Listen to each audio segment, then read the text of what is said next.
Il a été nommé le 13 janvier 2022 à la tête de l'Autorité supérieure de contrôle d'État et de lutte contre la corruption, AICE-LC. Une nomination consécutive à un processus de recrutement par appel à candidature. Sur 38 postulants, il est celui dont le projet a le plus convaincu les recruteurs. À ce titre, le remplaçant de Luc, Marius Ibriga, n'entend pas se laisser impressionner dans l'exercice de ses fonctions. L'essor a voulu, Dieu a voulu, les hommes ont voulu, que ce soit moi qui gère l'AICE.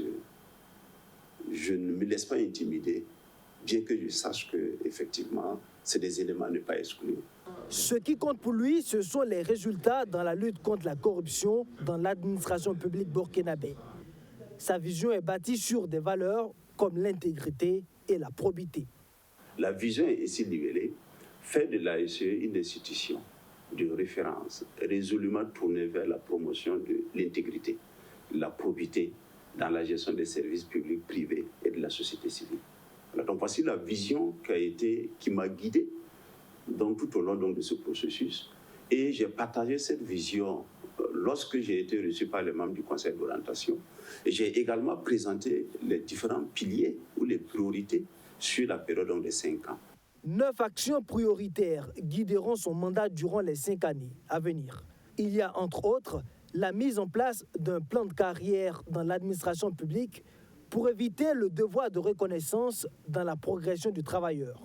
Ensuite, la conception d'un registre foncier fiable pour déceler les parcelles frauduleusement acquises. Et enfin, l'activation du volet répressif à l'endroit des agents qui se seront rendus coupables de faute de gestion, une infraction qui jusque-là était impunie. Pendant longtemps, la sanction pour faute de gestion n'est pas mise en place, n'est pas mise en œuvre. La sanction pénale est mise en œuvre, nous voulons la dynamiser. Dynamiser les relations entre l'AICE et le parquet. Actuellement, nous avons un dispositif dans la conduite de nos audits qui permet donc de renseigner le parquet au niveau donc des infractions qui sont constatées donc sur le terrain par les auditeurs. Mais pour mettre en œuvre toutes ces actions, l'AICE-LC aura besoin aussi bien de moyens financiers qu'humains. Des difficultés qui ont fortement handicapé le mandat de son prédécesseur.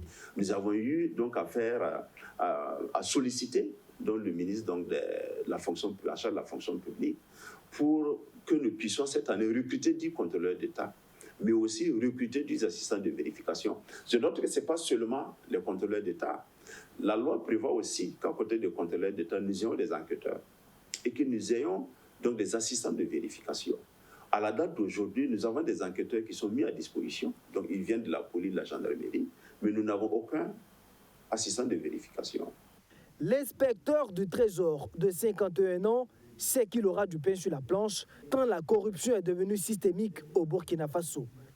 Philippe Nérignon pourra néanmoins s'appuyer sur son expérience dans la question des finances publiques et de l'audit. Enseignant à l'ENAREF et à l'Université Thomas Sankara, il est aussi auteur. Son dernier ouvrage, publié en 2020, est intitulé « Finances publiques, le manuel du financier burkinabé ».